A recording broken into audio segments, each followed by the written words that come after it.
It's Nuzlocke time, everybody. And this time, I decided to do a hardcore wonderlocke on Scarlet and Violet. This is just like a hardcore Nuzlocke. The only thing is, my encounters are done through surprise trade on the Poképortal. Now, here are the rules. They are also in the description. And this run will be considered done after we battle Nemona to then complete the victory road. Now, before we start, do not forget to subscribe. Please. Please. Thank you. Oh my god, you're so nice. Thank you so much. Like the video as well. So we start our adventure on Pokemon Scarlet, the game about Pokemon from the past and mommy issues.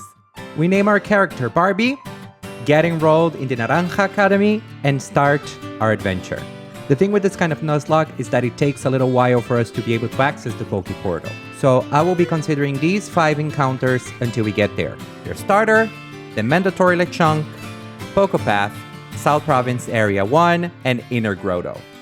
Once we reach Nemona on the first Poké Center, we can finally access the Poképortal and get our official encounters. Finally starting this wonderlocke. I was kinda sad that we got no Paldean Pokemon to use, but I kinda love this team. Well, kinda. The first 2 gyms were pretty easy because we had fire Pokemon. We did have a few losses against Yono, but we were able to win in the end.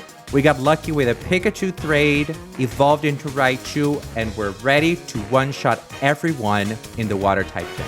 But the gods of RNG were not on my side because that goddamn Walk Trio flinched my Pokemon 4 times. And from there on, it was just a wipe. Who would have thought the Walk Trio would be a run ender? Well, on with run 2 we go.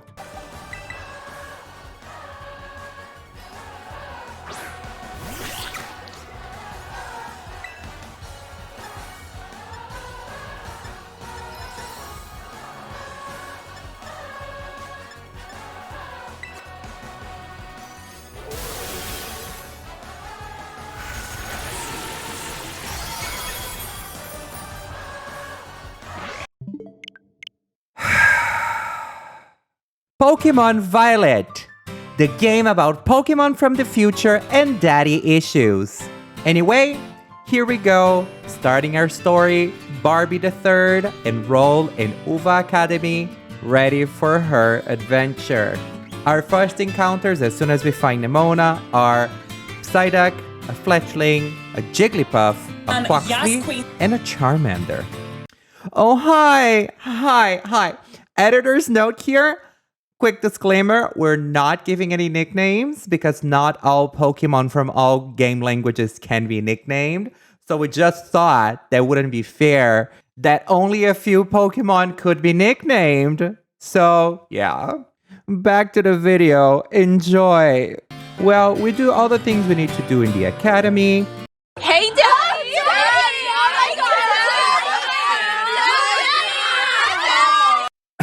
Before we leave the city, we go to the Pokemon League area to get our next encounter and trade it for a Tadbulb. Now, on our way to Cortondo, we had another encounter that was traded for a Fuecoco. We did do a little bit of leveling up to be prepared for the first gym. And to be honest, against Miss Katie, Fuecoco cleared everyone, mama. And then she evolved into Fuecalor. Disgusting! Now, to make our quality of life a little bit better in this gameplay, I also decided to do the Titans. So we go on our way to get the first one, which is Cloth. And in that same area, we get our encounter and trade it for a Diglett named Dig. While grinding a little bit, our Quaxly evolved into a Quaxwell. Ew! And Charmander evolves into Charmeleon. Titan battle time, Quaxwell basically gathers this crab together with a bunch of Aqua Jets on both battles.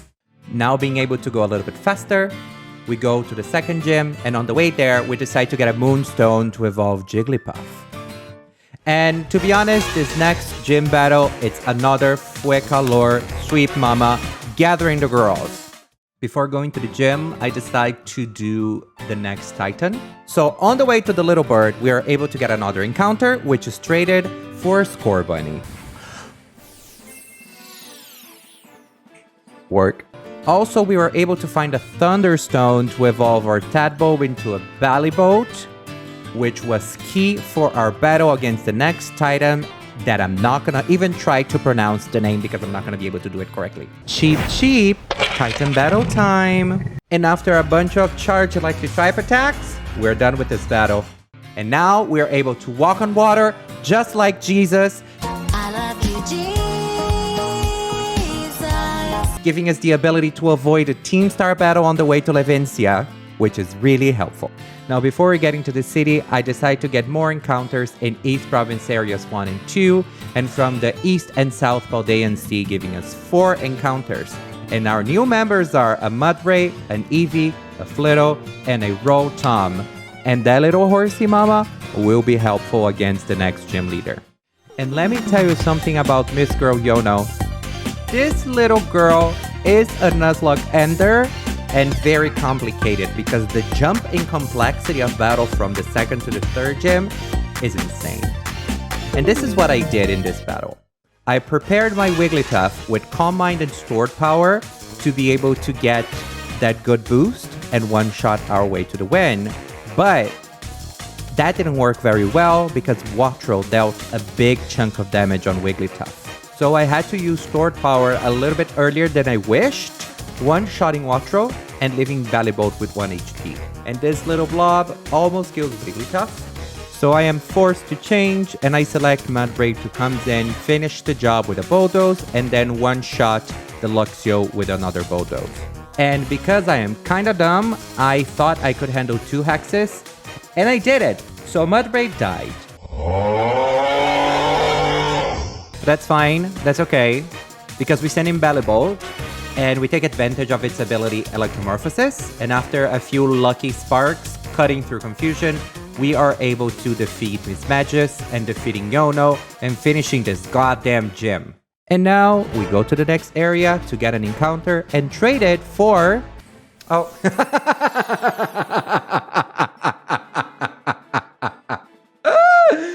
Oh my god, here we go again. Another Sprigatito, everyone. We have the 3 starters again. Oh my god. And guess what? We're battling a red dildo. In an unexpected turn of events, Boicalor burned that big red dildo to the ground. After the battle, Sprigatito evolves into Floragato, and we are now able to jump higher. So now it's time to prepare for the 4th gym, the Water Gym, which is where we wiped on run 1. But now I was lucky because I had Rotom, so I could avoid that Walk Trio. But before getting there, I decided to get the encounter on Asado Desert, and also the encounter in West Province area 2, which got us an Azurill and a Toxel that we evolved into a Toxtricity. And after showing a bunch of old people that we can outbid them any time of the day, we went to the gym battle. So Rotom was able to one-shot this ugly Velusa. Wugtrio comes in, cannot flinch us, but of course, this little 3-headed gets a confusion with the water pulse. But we got lucky and were able to connect the Thunderbolt. Now against Crabominable, Rotom wouldn't be able to one-shot. So to be safe, we decided to Volt Switch into Ballyboat and finish it off with a Charge Spark after taking some damage. And that's the 4th gym, mama. So now it's time for a little bit more encounters and grinding. We got 2 encounters, which were a Dunsparce and an Applin. Then we grinded a little bit, and then this Bruxish was quicker than a Rotom, and it killed our beautiful Rotom. But I guess we had to accept this loss. It's okay. But we were able to get another encounter in Dalizapa Passage, and we were so lucky that this trade got us a Charcadet. A bunch of Pokemon evolved while we were preparing for the gym, but most importantly... Walk that fucking duck. Hurricane, bitch. Here comes the hurricane, bitch. Here comes the hurricane, bitch. Here comes the hurricane, bitch. Here comes the hurricane, bitch. Oh! Katrina.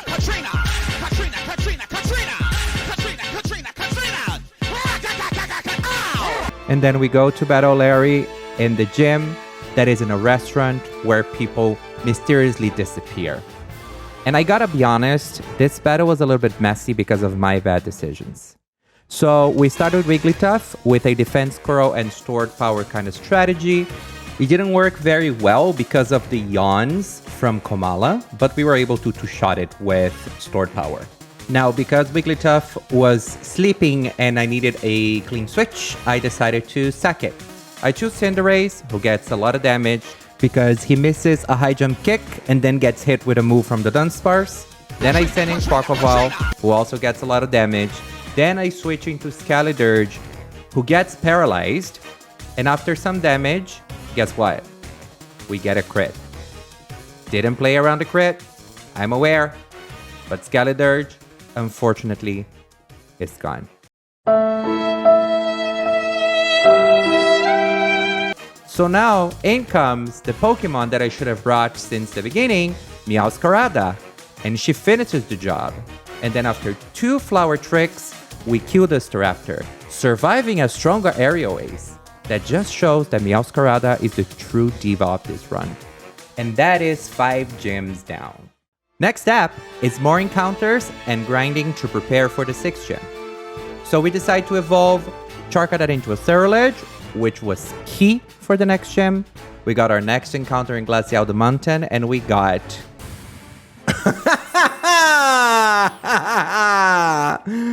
Oh my god. Well, it is what it is, mama. And we decide to evolve our Eevee into a Glaceon. Oh, and guess what? Oh my god!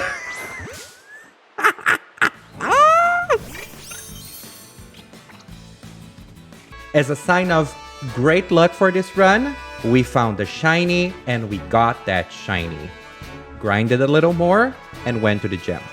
I am obsessed with this gym because I'm So into Double battles. right now. For this battle, I send in Meowscarada and Cerulege, immediately terastallizing Cerulege into a fire type to remove the ghost and dark weaknesses, to be able to tank a now weak Shadow Sneak from Mimikyu, and then we Shadow Sneak back into Banette, dealing a lot of damage, avoiding a Sucker Punch, and Night Slash into Mimikyu to get that disguise Boo Boo Busted Mama. Then we get that Omni Boost, which is like really robbed, but we get it, and then a crit Shadow Sneak takes Mimikyu out, and a Night Slash takes Banette out, which gives us another Omni Boost. So a Shadow Sneak and a Night Slash are enough to just take both Pokemon out. And that means that we won against Smith's Rhyme. 6 gyms down, 2 more to go.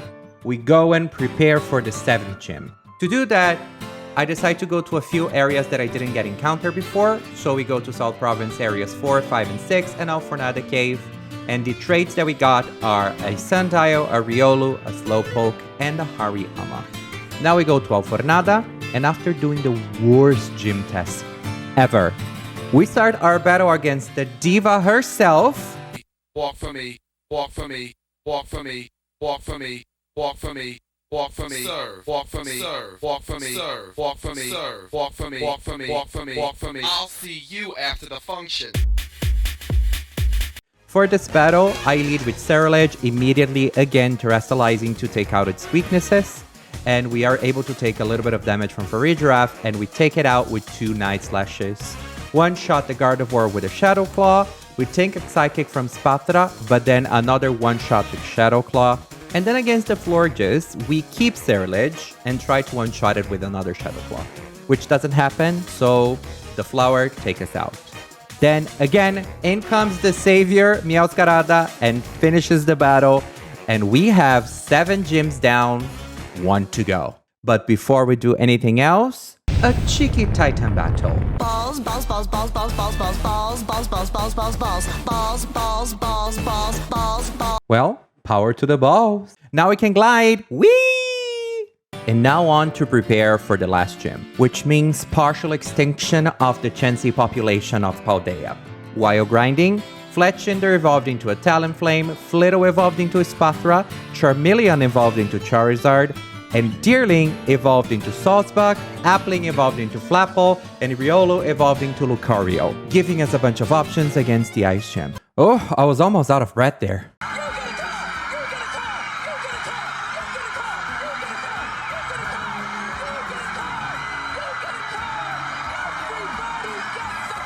Now the team is chosen, but before we go in, we decide to do the trade from the encounter of Tag 3 Thicket, which gave us a Sneasel.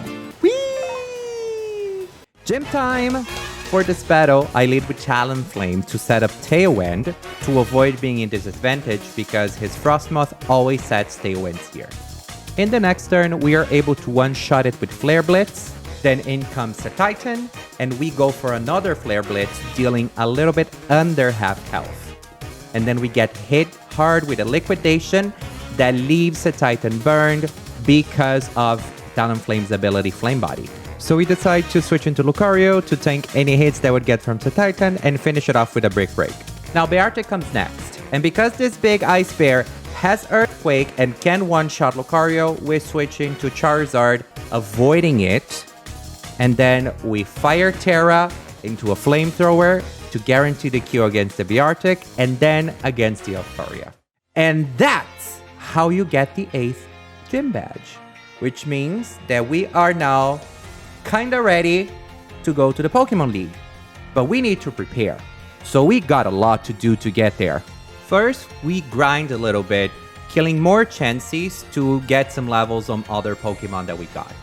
On the area where you have a lot of chances, we got our next encounter, which we traded for a Crabrawler.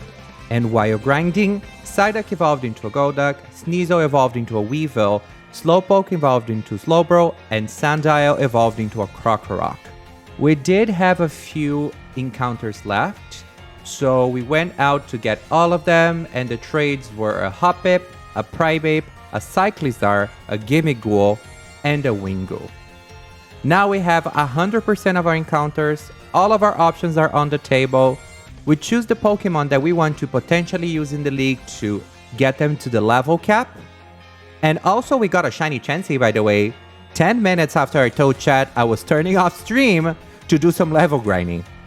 Anyway, to evolve Primeape, we decide to use him to grind some Gimmighoul chests for the coins to evolve my Gimmighoul. And in the middle of all of this, we decide to do the next item to facilitate the access to a lot of the areas in the map. We get there to battle Dodonzo and Tatsugiri. Meowscarada gets rid of both Dodonzo battles with Flower Trick, and Terraferia Azumarill is able to finish the Tatsugiri off, giving us now the ability to climb all the things, mama. After you finish the last Titan, you get some insight into Arven's storyline, and the only thing I can think of is trauma, PTSD, trauma, generational trauma, rage and trauma, PTSD, trauma, post-traumatic stress. Having now the ability to climb, we go and evolve Primeape, evolve Gimmighoul into Goldango, and spend a few more minutes grinding Chanseys just to get the last Pokemon up to level 61 or 62, buy some health items, and then it's on to the league. Now, when I tell you... What I'm about to tell you, you will be told my opinion. I had so much anxiety with this interview, and it's supposed to be easy and done, but I was feeling like very anxious for some reason. Trauma. Now we're ready to go win, and we start the first battle against the clear representation for non-binary people, and no one can tell me otherwise, Rika. Rika specializes in ground types, and we built a team specially for this battle.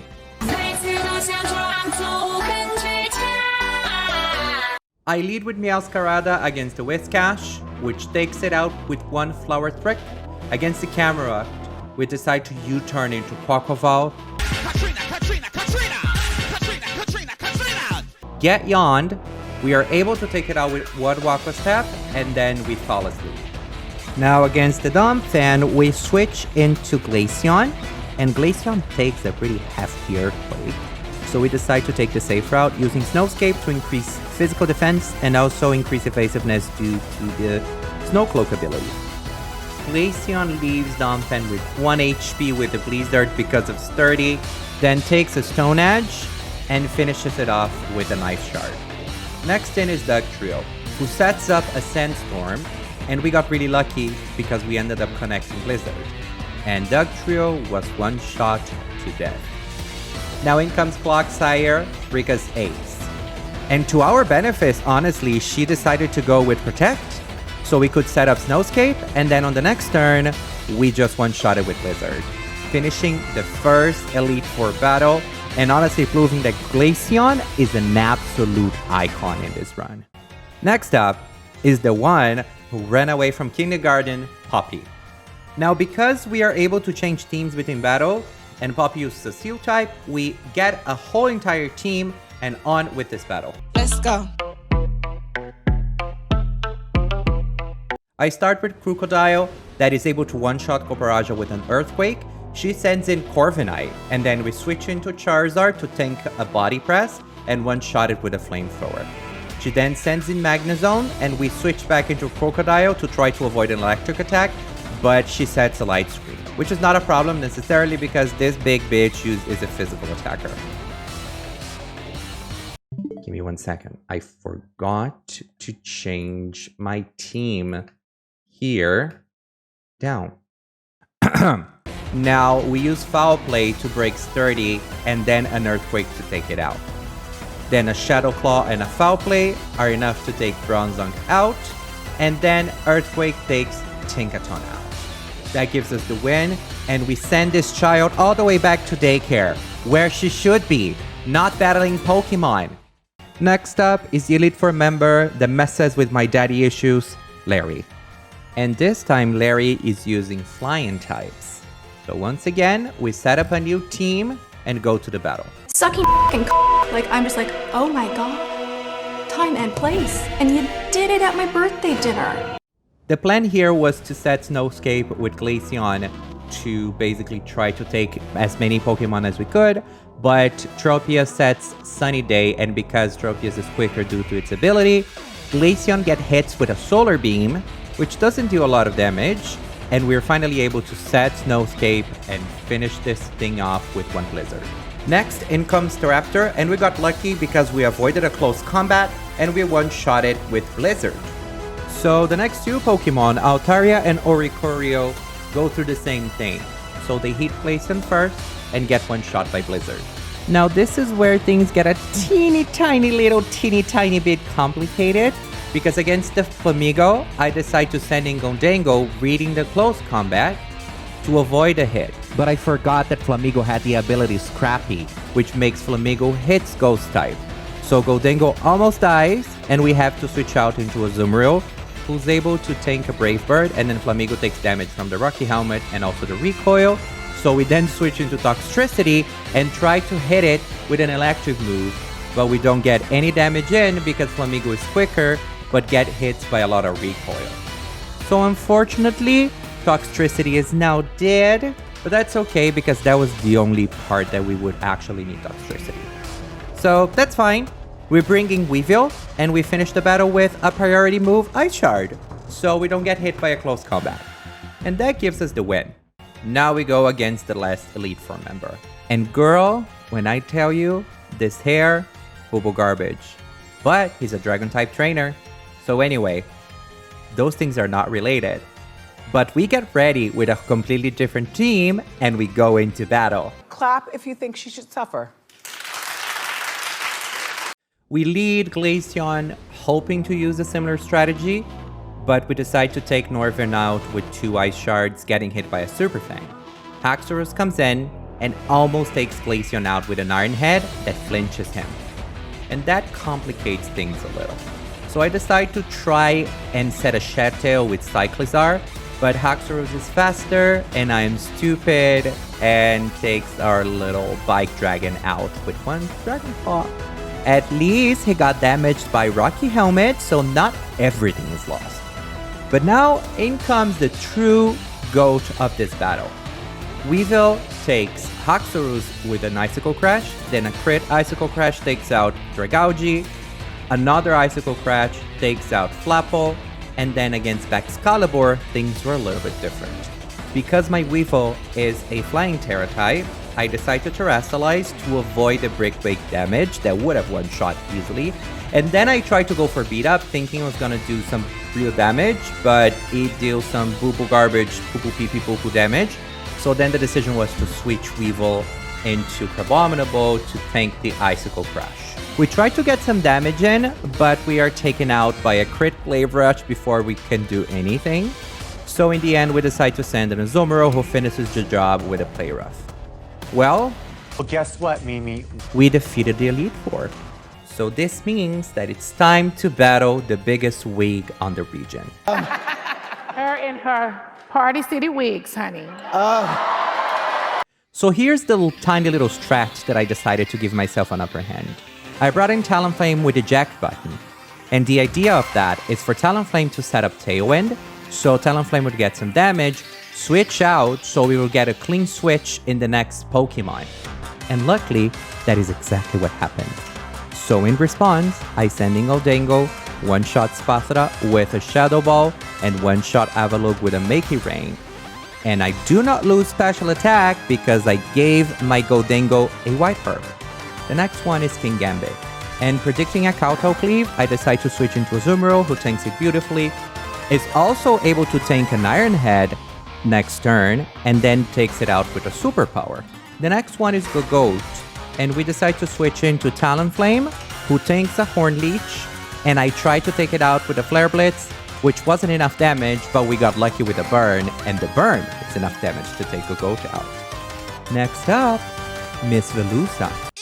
Ew. We decide to switch into Meowscarada, tank an Aqua Jet, and Terrasilize. And Flower Tricks are enough to take out both Velusa and Glimora, winning us the second to last battle of this entire Nuzlocke. So after defeating Miss Wig, we go and get prepared because I wanted to make sure that my entire team was on the cap level. So we go back to grind a little bit more and to finish destroying the last few members of the Chansey population on Paldea. And now we are ready. We get to Mesacosa and we get ready to battle the one that had a lot to say about me the other day in the press. Nemona. What's good?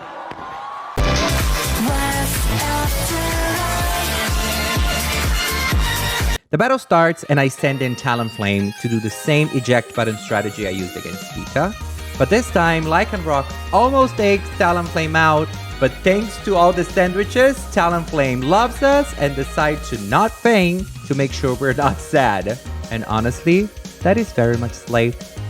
So then we switch into Azumarill, who one-shots Lycanroc with an Aqua Tail. And once again, I made a little bit of a mistake, a little bit of a fucky-wucky. And I kept Azumarill, thinking that I was gonna be able to one-shot Palmot with a Bulldoze, but it didn't happen, so Palmot one-shotted Azumarill to death. But listen, that's okay, because we send in Annihilate to finish the job with a Stomping Tantrum, and he's also able to two-shot with Brick Breaks the Dunsparce and Orthworm. Now, because this Annihilate has a Fairy Terra type, against Gudra, I decide to Terrestrialize it to tank a Dragon Pulse, and 2 Rage Fists are enough to take it out. Now, here's the thing. I thought Annihilate Final Gambit, because I wanted to be dramatic. I wanted to be like a whole moment where Annihilate sacrifices himself for the run, and it's the last move and whatever. But I forgot that Quaquaval is quicker than Annihilate, and Quaquaval deals damage with an Aqua Step, so the Final Gambit wasn't enough to kill. But Meowscarada again comes in to save the day and finishes the battle with a Flower Trick.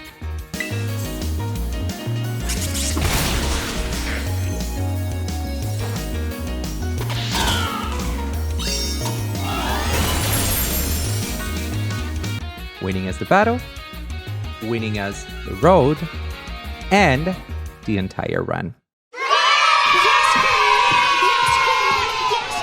Yes, God! So we did it. And you know what's the most poetic thing about this? Our first battle was a Sprigatito against a Quaxly, and we finished the battle with a Meowscarada against a Quaquaval. So, that's so poetic. My god, that's so poetic. Like, girl, oh my god. Anyway, we won, we won. good for us.